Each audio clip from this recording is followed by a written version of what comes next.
Trade is trade. It's all based on the time you put in and the amount of practice. Starting so small, the quality was always exactly what you wanted it to be. You're doing it by hand. So doing large amounts, you have to incorporate machinery. There is no other way. You want to do that with the least amount of interference with quality as possible. For example, our long pasta, what we had to do was find a way to sheet quite a bit of pasta and introduce that to a machine that will then refine it and cut it for us without disturbing the quality. So we had to create a rack that would work in conjunction with a cutter that we had to have lightly modified to give us the elevation we needed to collect the pasta, as well as cut it in the way that we wanted it to. What makes us great at what we do is that we're practiced, we're continuous. We do this all day, every day. You know, we've made hundreds of thousands of ravioli this year. We've made thousands of kilos of pasta, you know, all by hand.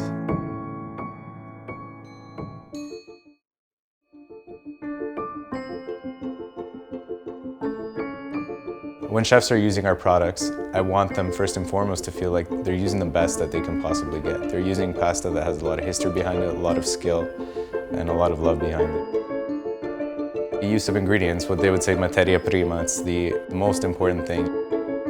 Without the flour, without the eggs that we source out rigorously, that's the start of having the perfect product. The hand, the touch, that's also what does it. Having that meticulous touch to shape it in a way that is beautiful and not crude.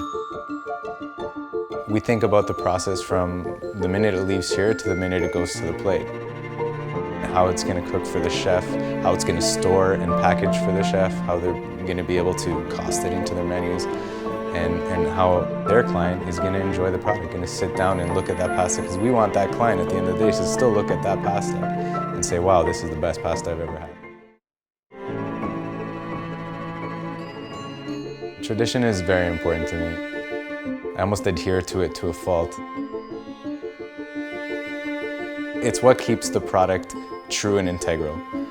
When you start messing around with things too much, you lose the integrity of the product. The perfect piece of pasta starts with the perfect pasta dough. And the perfect pasta dough starts with fantastic eggs and fantastic flour. Once you have that great initial product, that's where everything else is derived, whether you're making tagliatelle or stuffed pastas. Essentially speaking, the shapes that we make, the formats, the doughs are all traditional. Every dish has a story and a purpose. I feel tradition is there for a reason. All these things have been developed through the hardest times to come to where they are now. Tradition is faultless in a way.